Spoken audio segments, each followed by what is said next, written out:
हे लोकशाहीचं दुर्दैव आहे.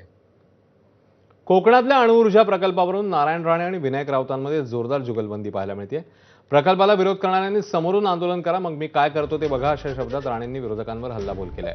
तर राणेंची हरवणाऱ्या वृत्ती अजूनही गेलेली नाही अशा शब्दात ठाकरेंचे नेते विनायक राऊत यांनी प्रत्युत्तर दिले.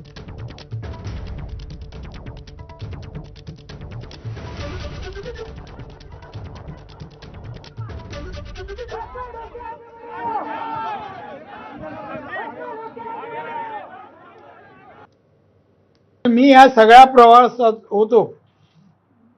मी बघितले कोण जायचे काय करायचे ते.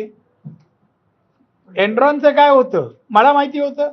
पैसे घेऊन जाणारे कसे जायचे, गाड्या लावणारे कोण माहिती आहेत, कोणी कोणी गाड्या लावल्या त्यावेळेला. ज्या ठिकाणी आता लोक विरोध करतात ती मानसिकता बदलायची जबाबदारी कोणाची?